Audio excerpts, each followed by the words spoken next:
video and you're welcome. My name is Juana. I am the crafty Puerto Rican. I'm gonna be working on my craft room today. It's gonna be restored back to normal, quote unquote. The wall that was damaged is being fixed.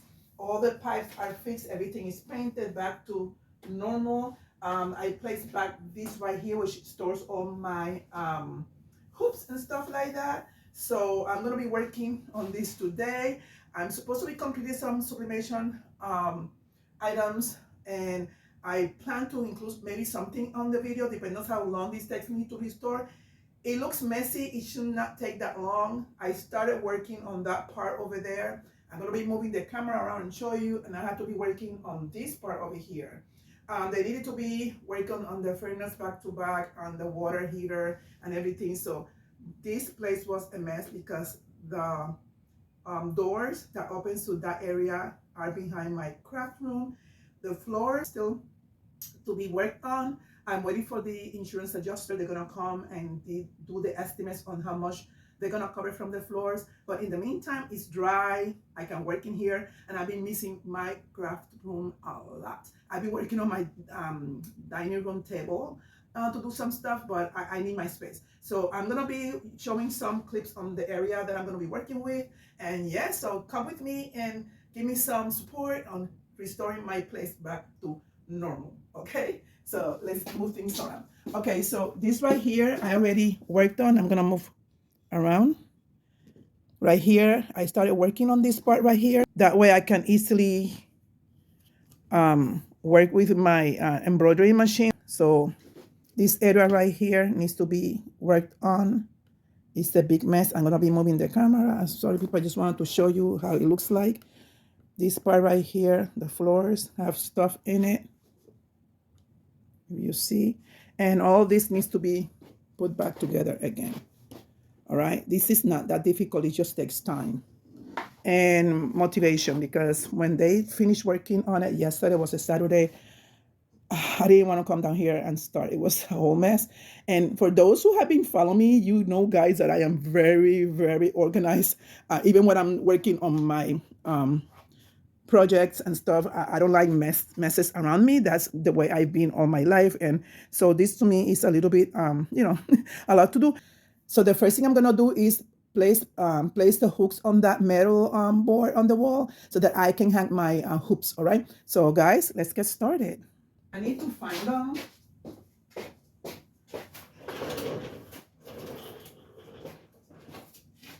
Because once I place that over there, it's easier for me to then move the table here and then start dealing with the rest of the stuff, which should not be a lot.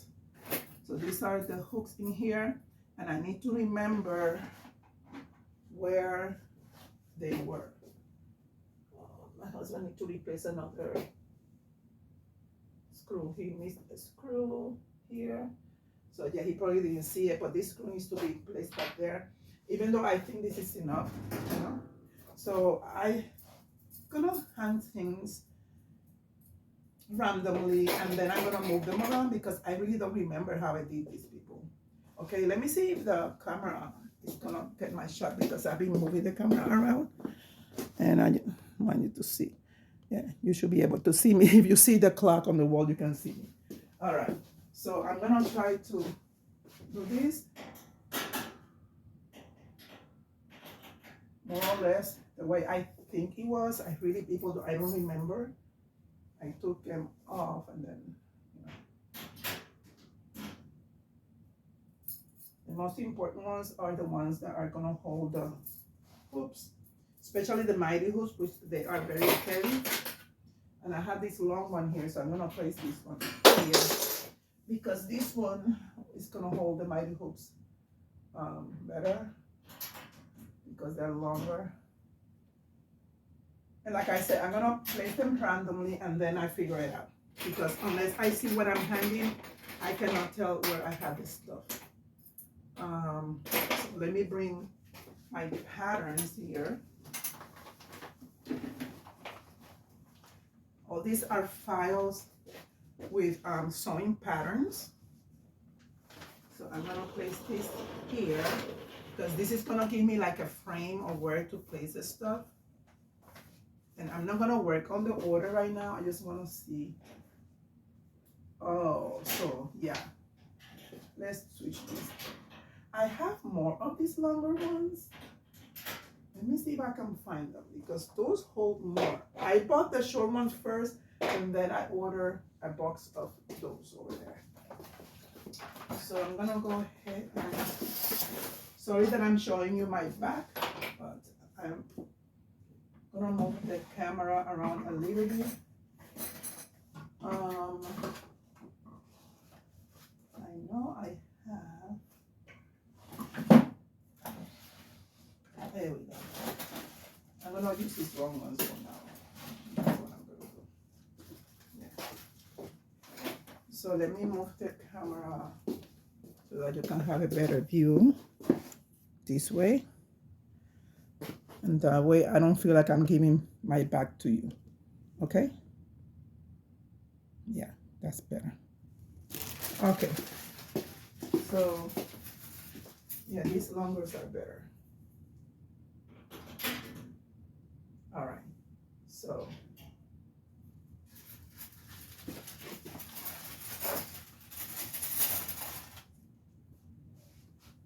this is the most important part that I do so that I can then place the hooks and I can move this table and start making way here.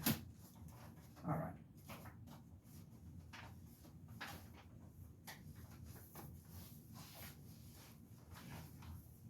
So I have all these patterns, sewing patterns, and I have other ones on my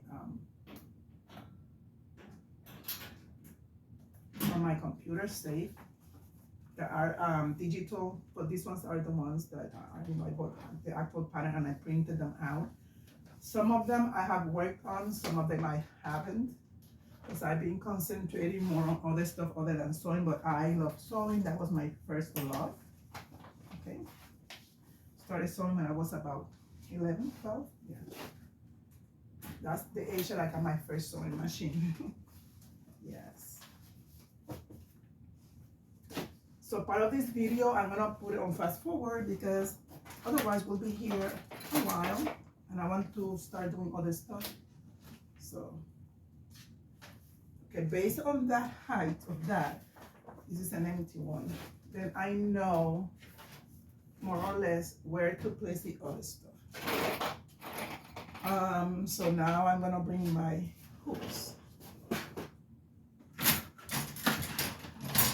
So I'm gonna start first with my Ricoma hooks.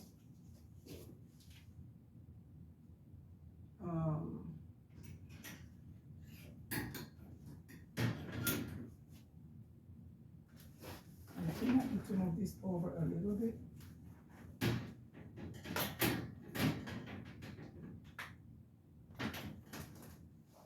If you hear a background noise, that's the furnace kicking in because it's pretty cold today. Like it has been all the month of January. And so yeah, that's what you're listening to. Where's the top of my mighty hook? Oh, okay. It's over there.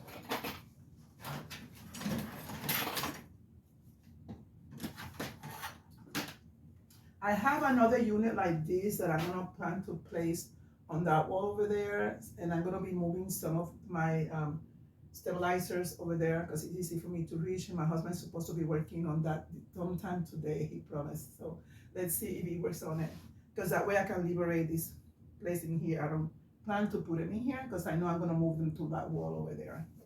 So yes. So these are my Ricoma hooks right here. And then I should have another of this hook over there for my mighty hoops. Two of my mighty hoops, because the smaller mighty hoops, I have them on that wall over there. So the 8x13, those goes over here. And I have to be very careful because the mighty hoops, they bite. And it hurts because of the magnet, so I need to make sure that my fingers are away from magnetic part. Believe me, people, it hurts. It happens to me so many times that I need to be careful. If you have mighty hoops, you know that you're supposed to store them like this, or not the way it goes, so that you can preserve the strength of the magnet. So try not to store them the way you place them on the garment. Place the back part of the mighty hoop on top of this. Don't place them in here, and that way you preserve the magnetic action, for a longer time. Okay.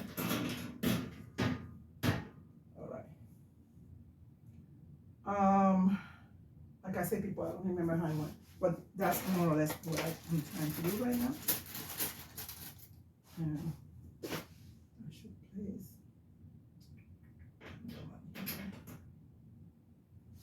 just to overlap them, because I have two 8x13 hoops, and right now I don't know where the other part of this one is. That is a question. What is my, oh, people, don't pay attention to me. Right here. Yes, pay attention to me, but I'm doing this randomly, so I just want to place things together.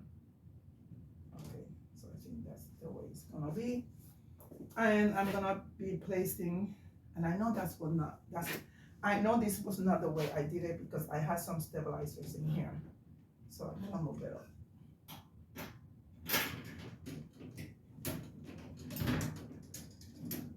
Okay, that's good enough. Now that I have that like this, I'm gonna be placing stabilizers in here. This one is a no-show mesh stabilizer, and I need to find the other part of this little tube in here. So I don't know where it is at under this mess.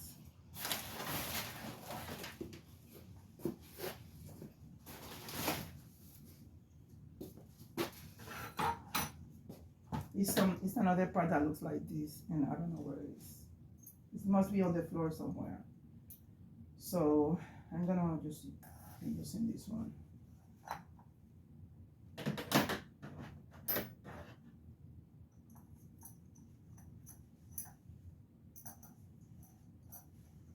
Yes. So this goes like this. So for now I'm gonna just place only two of the stabilizers in here.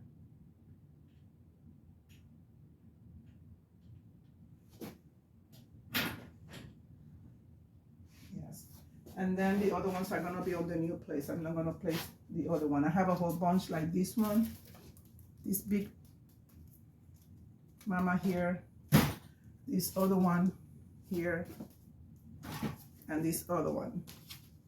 These are gonna be going on that wall. They used to be here, and it was very difficult to get to them because of the table. So they're gonna be moved around. Okay, so this one these are also the fusible no-show mesh in black. And this is the fusible no-show mesh in white. Yes, they're both fusibles right here. This is the regular one. So this is the one that doesn't have any glue in the back, that you don't have to iron. You just place like regular photo stabilizer. And this one, for now, I'm gonna be placing here too, just for now.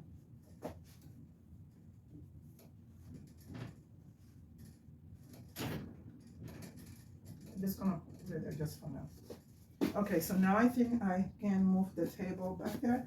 I cannot find the other part of this, because I'm gonna be using this part to place on the other wall when I place the other board, and I don't know where it went on the whole mess. There are two pieces already. But anyway, people, let's move this table back here. All this stuff I'm gonna put away. Oh, and I forgot also to place these rulers in there.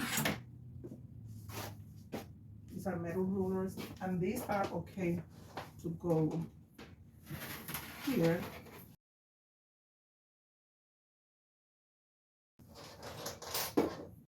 Plastic is okay to be here.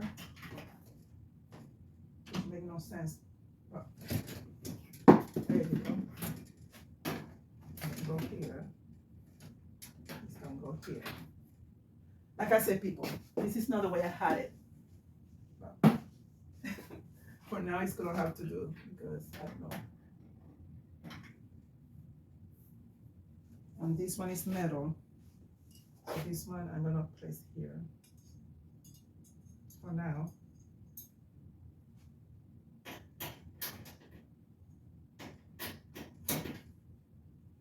For now, like I said. And now I'm ready to move the table back here. If you are wondering what happened to my place, where you can see the video that I released last week, where I explained what happened to it. And in a nutshell, I had a busted pipe, water pipe, and the place flooded. So yeah, so you can watch that video where I explain everything with detail, and I show you the hole on the wall where they needed to access the pipe to be fixed. And I wanted to share with you the second part of the whole ordeal of placing everything back the way it was. Okay, so that's it.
So I don't know how long this video have taken. If I have some time left on this video, the length, because I don't want it to be too long. Let me check the camera because it's kind of crooked. You can see it right here.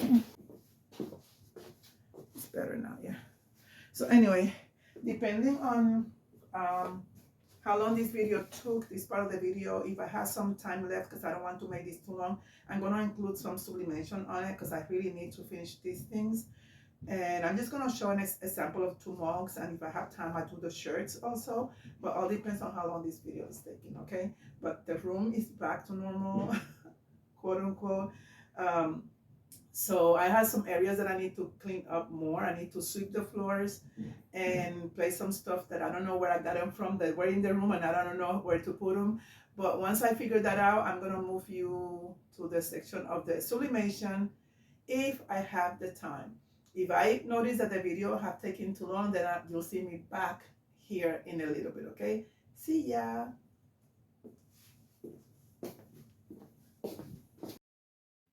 So guys, this is an overview of the room. Pretty much organized, so it's good to my liking. I'm happy that I can continue and resume my work on it. So what I'm gonna do is I need to do 2 mugs and 2 t-shirts. So what I'm probably gonna do is I'm gonna show you the process of doing the 1 mug for those who are new to the channel, because I know there's a lot of people that are new to sublimation. So then the second one, I'm gonna do it like in fast mode. Same thing with the shirt, if I can get to do the shirts within this video. And one thing that I forgot to bring was the butcher paper, which I need. I'll be right back, guys.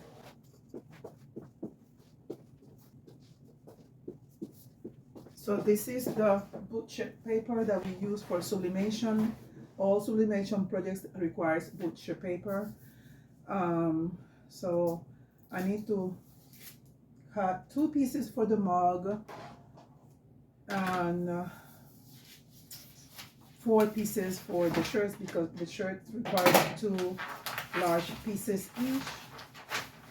Again, if I don't have the time to go through the shirt process, then I will do in fast mode.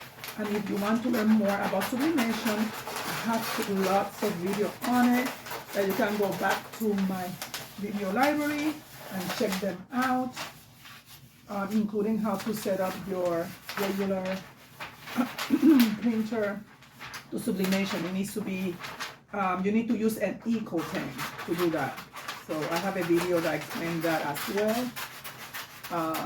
For those who are new to the channel, sublimation is a way of decorating garment using an ink that goes through the fabric and it's permanent.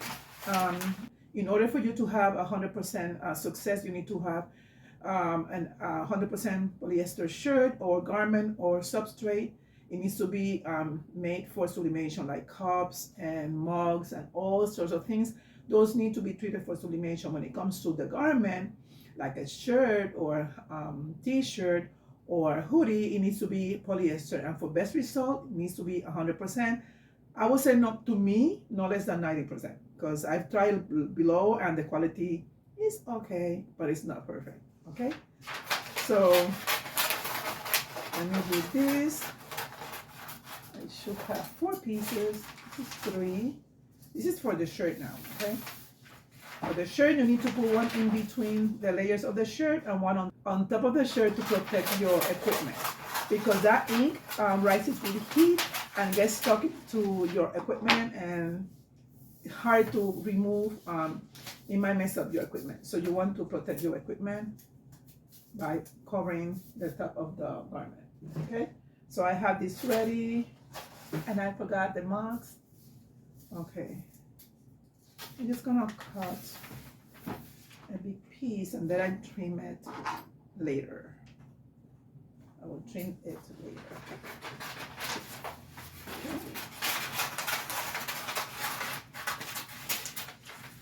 Okay. Before I do anything else, let me make sure that this is enough for 2 mugs.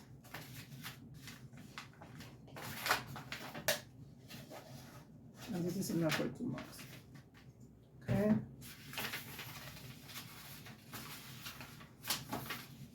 I'm going to be using this item that I'm going to show you now. And again, this is a review for those who are new to the channel. I want to learn how to decorate a mug or tumbler. It does apply to tumblers as well. Tumblers are treated for sublimation, okay? All right, so I'm gonna be using, of course, the design. This has been already sized to the size of the mug that I'm using. I'm gonna be using a 15-ounce mug.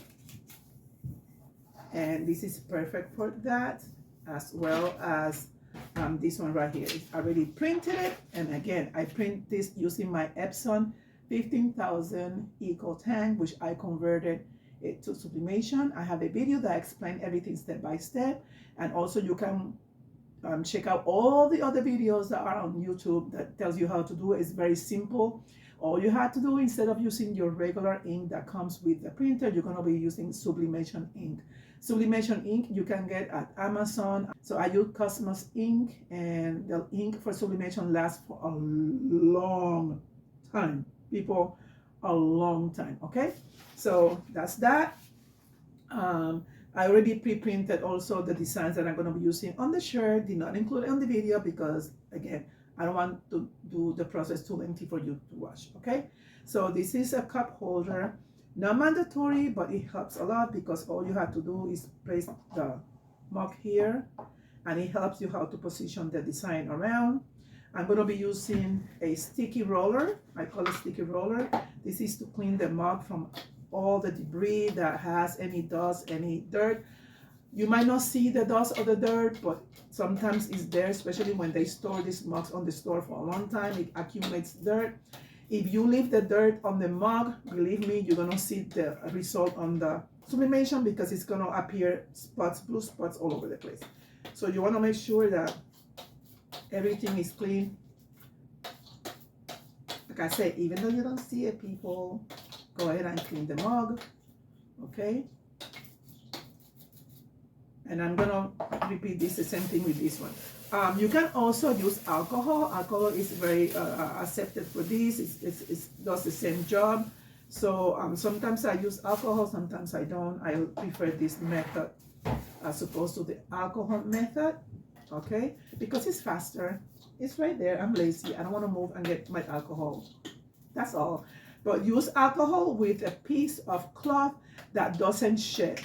Again, because if you use a piece of cloth that shed, those little dust and speckles from the cloth, it's gonna get stuck to your mug and it's gonna mess up your job as well, okay? So make sure you go through it nicely, okay? So this should be okay. And also I'm gonna be utilizing heat resistant tape.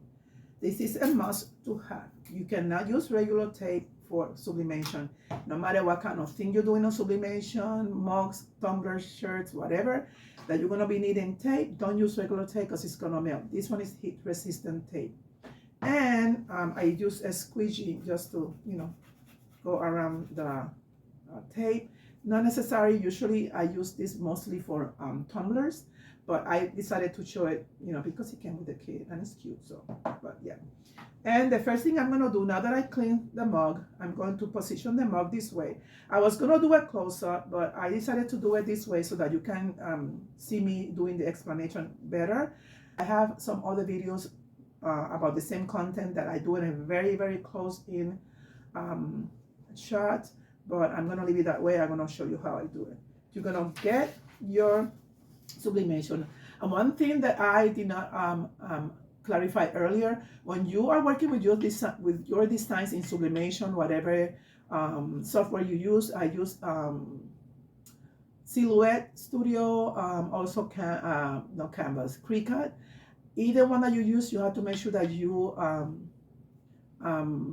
mirror your image, okay? In this case, it makes no difference because both designs are the same. I did mirror it, but it looks the same. But for those designs that does have a right or a left side, you have to mirror the image. This one, I mirror the image. If you notice, you cannot read it because it's mirror. So it's backwards. You need to do that for every design that you work with sublimation, okay? So I'm gonna be starting with these hearts, making sure that it's on the right position, that it's not upside down. So I'm gonna place it here around the tumbler, the way I want it, and then I'm gonna position the cup, okay, in the middle, right here, like that, because I'm using my Cricut heat press, which, what is it? Oh, I place it on the other table. I'm gonna show you later. Cricut usually don't go that far down, so I think this one I'm gonna need to trim it a little bit more, because if you don't trim it, then it's gonna ghost. Ghost means that when you don't position the design properly, it tends to smudge and look ugly. So I'm gonna trim this a little bit more because I don't want that to happen to my mug, okay? And this is an explanation for people who use like the presses, like heat presses, like the Cricut. They make a lot of other brands presses. I had another one that was a bigger press for mugs and tumblers. I donated it to Salvation Army because I bought an oven, which is a sublimation oven, which is another different process that you can go back to my channel and watch how I do the mugs on the sublimation oven. And then I kept my Cricut. The Cricut mug, I'm sorry people, a lot of new ones are out there, but the Cricut mug does the job. That's all I'm gonna say. So I trimmed that a little bit, and I'm gonna place it around again, position it like this, making sure that everything is covered on the top and on the bottom, okay, and that everything is even on both sides, because you don't want one side being inside and the other one like outside like this. You see it's not even. I'm evening it up in the middle and moving the paper around. Sometimes it's better when you do it this way, standing. You need to have a visual of it, and I have a visual. This is perfect for me right here. I cannot give you a measurement of the design for the mugs because each mug is made different and you have to measure it before you cut the size on your software. Until you place it on the software for the sizing. I did one before I did this one with a measurement that I did about a couple of months ago, and then when I printed it out, it asked me how it was too big for this mug, which is the same mug that I've used all the time, which is the Cricut brand mug, and I needed to reprint it a little bit smaller. I don't know how that happened, but it happened, right? So and then you're gonna place the heat resistant tape to place it in place right there. I tend to put on the bottom because sometimes when you place the mug on the press, the paper tends to move up, and you don't want that because it's gonna mess up everything. Okay, so I make sure that it's nice in place, and then after that, what I'm gonna do is that I'm going to cover it with the butcher paper again to protect my equipment. And I was like, so close. I'm gonna have to trim it and place some extra on the other side. Right there. Right there. Should have cut it a little bit longer.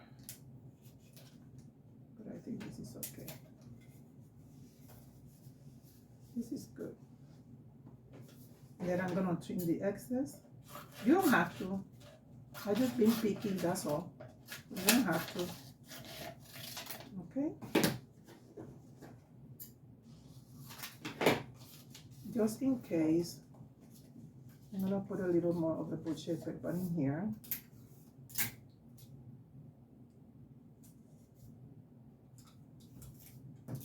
When you work with sublimation, make sure that you have a ventilated area. I'm gonna open my front door. I cannot open that sliding door because it's freezing out there and I'm not gonna get cold in here. But try to get a ventilated area to do the sublimation. I'm gonna move the, am I gonna move it? Oh. Yeah, I'm gonna move my heat, my mug press over here on this area, and then I'm gonna open the door. That's what I'm gonna do. And then I'm gonna go ahead and turn on the machine because I'm gonna do the other one off camera, okay? Actually, no, let me just finish this one. Let me just finish this one. No, I'm not supposed to stop that because I need to cover the mug for this one for the order. And this one I make sure that it's positioned correctly.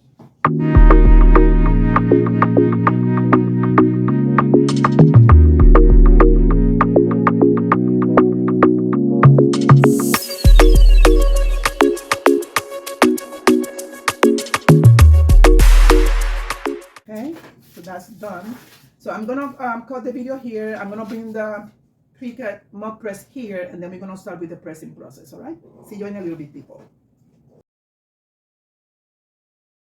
Okay guys, so I have my Cricut press ready.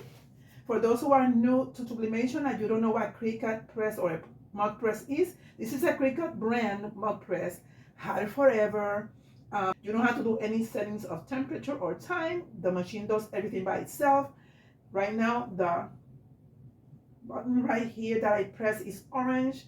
When it becomes green, it means that it's ready to roll. It has 5 dots in here that are not lit up. They're gonna start lighting up one by one once I start the press. When all the little dots, all 5 of them are on, that means that the mug is already ready to be removed, and the machine is gonna beep when it's ready. And when you are getting ready to place the mug, all you have to do is place the mug, push this down, and let it do its work, okay? So I'm gonna come back once this is ready. In the meantime, I'm gonna be preparing shirts, and that way, you know, I don't have to waste much time, all right? Okay, guys, so the machine has already beeped. The light is green, as you see, right here is green. And I'm gonna place the first mug inside.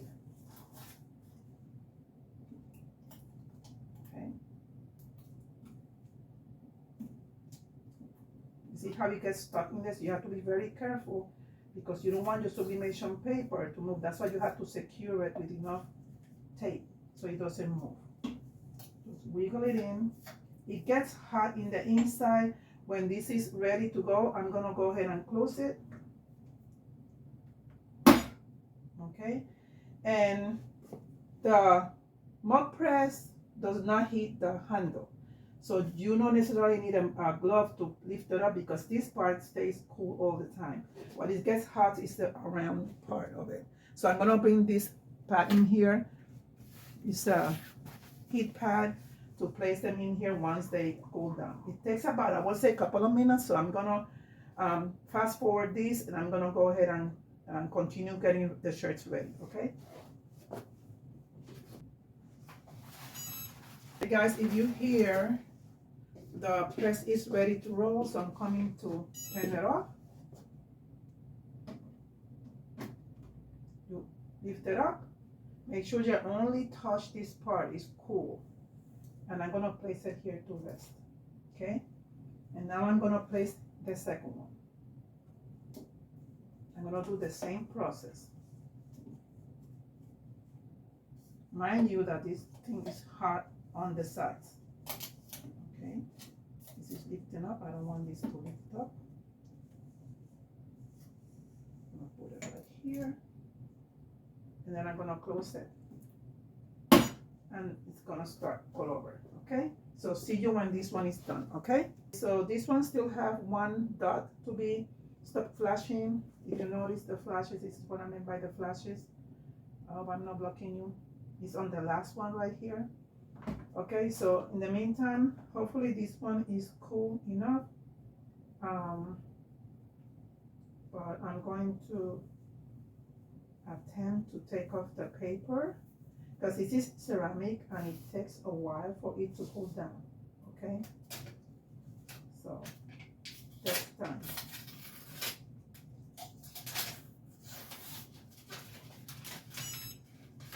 my one is ready. So let me lift it up. And I'm gonna let this cool. Same thing I did with this one. I'm gonna turn this off. And this is here. I'm gonna disconnect this one because I'm gonna turn on the heat press for the shirts. So I'm going to connect this one now that that one is disconnected. And I'm gonna be using my HTVRONT manual press. So let's continue doing this right here.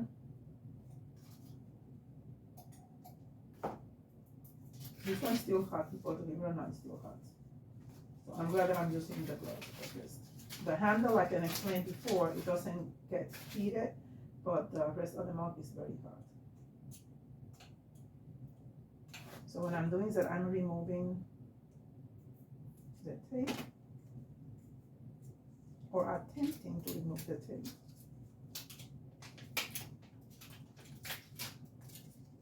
And it came out amazing.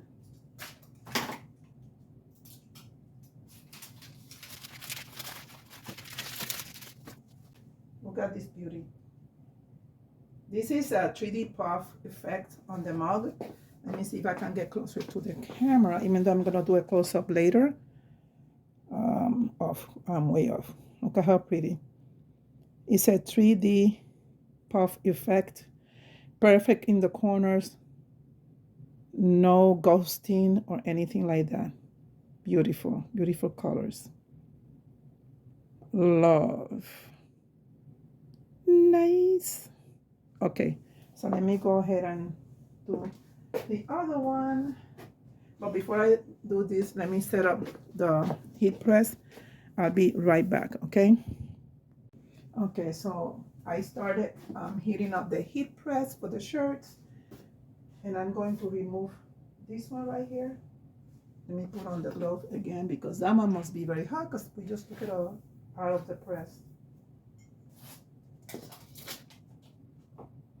And guys, this video is gonna run long, I know, so I apologize for that. You can see it in sections. It's for you. It is too long, but I try to get as much content as I can get you guys. And yeah.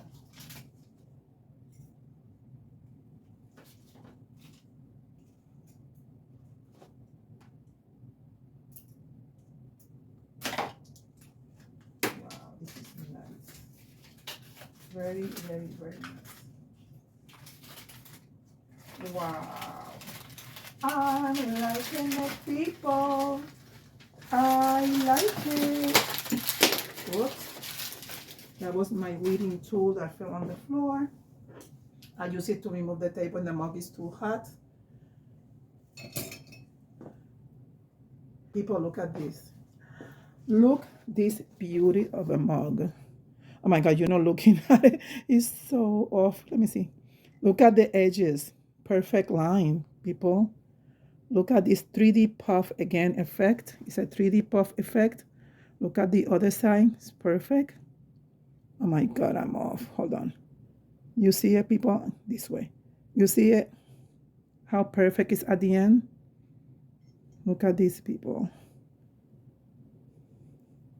Look at how pretty. I'm gonna do another close-up later on, but beauty. Okay, so this is done. I'm gonna go ahead and stop here and wait for the heat press to heat so that I can start the shirts. Okay, guys, so this is the first shirt that I'm gonna be working with, and I'm gonna be working with a crew neck, 100% polyester. The make market from Michaels, and this is 100% polyester shirt. This polyester shirt is from Cricut brand, and this is the design that I'm going to be working with. If you can read it, it's backwards. Same thing that I did with the mug, I applied to the shirt. I cleaned it already with this, okay? Just to make sure that there's no dust on the shirt. I've already done it. And I placed the butcher paper in between the shirt so it doesn't get ink on the back of the shirt. All right, I have very detailed videos on how to do this, recent ones and old ones, you can go back to my channel video library and look for them.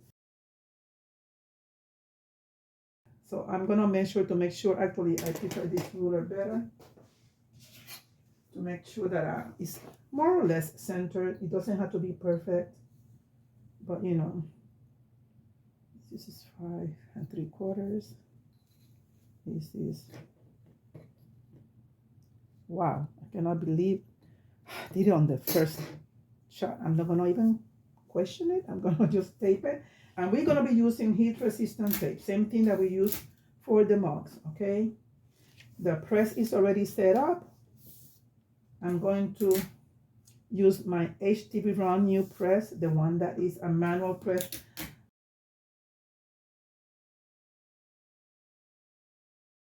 You see me use it before here and in my place in Puerto Rico. I have one over there too. I do have also my HTVRONT auto press, which is amazing also, but I've been using this one lately when I use my crew necks and hoodies, because the top part give me more space to place the hoodies and the other stuff. So I'm gonna take this to the heat press and I'm gonna meet you over there, okay? I am here at the heat press. Temperature is 400 degrees Fahrenheit for 60 seconds, which is a minute. And this is nice and flat in here. Make sure that you don't have any wrinkles behind the shirt or anything like that. And then I'm gonna place the push-up paper on top of the shirt to protect my equipment, like I explained before. I'm gonna press it down.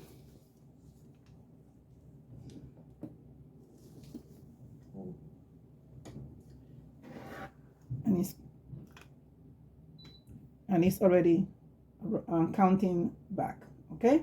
So I'll see you at the end when this one is done, and then I'm gonna bring the other one to start working on it. Okay guys, so this one is ready. I'm gonna lift it up. I'm gonna wait for it to cool down, okay? This is a push-up paper. If you see the color, you don't reuse this again, guys, okay? Do not reuse it. Let's remove this.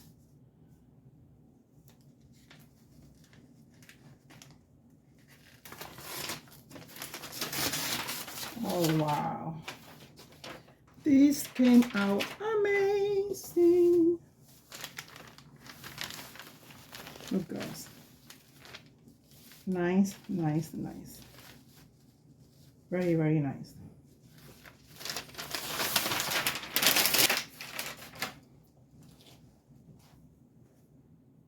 Isn't this nice? Look at the vibrant colors, guys. For those who are new to sublimation, this is permanent. You just feel it, the same feel of the shirt.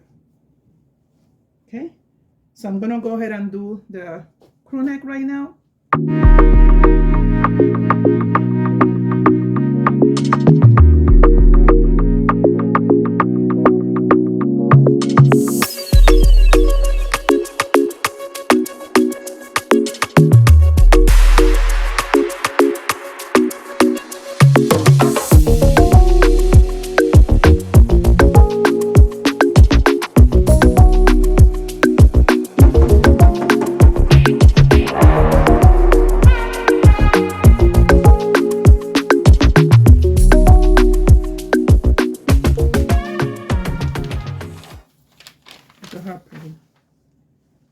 You are the coffee to my donut.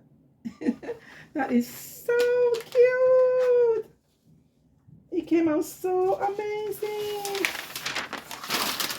And again, this is part of the paper. We won't reuse anything. Okay? Right here. Okay, so I'm gonna go to the table to give you a close-up of the results, all right? See you in a little bit. Okay guys, so this is the result of this one right here.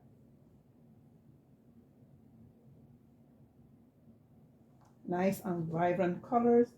And this is the result on this one right here. Look at that red, people. Look at how beautiful that red color. Nice and bright. Okay.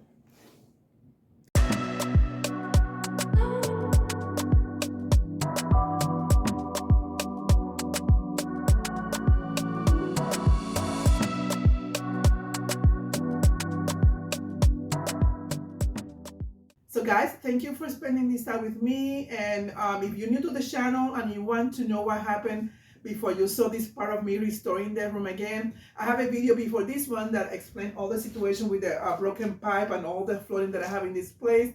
I'm going to be traveling back to Puerto Rico in a week from now. And today is Sunday, the 2nd of February. So we're going to spend some time over there. I'm going to be there for 3 weeks, and my content is going to come from my new craft room in my place in Puerto Rico, right? I have planned to bring some stuff, new equipment again to the room. It's gonna be a surprise, so you have to check it out. But before I leave to Puerto Rico, I think I'm gonna release another video. Hopefully I will have the time to do that. So again, thank you for your support. I will see you soon. I will see you later. Bye. Hasta luego.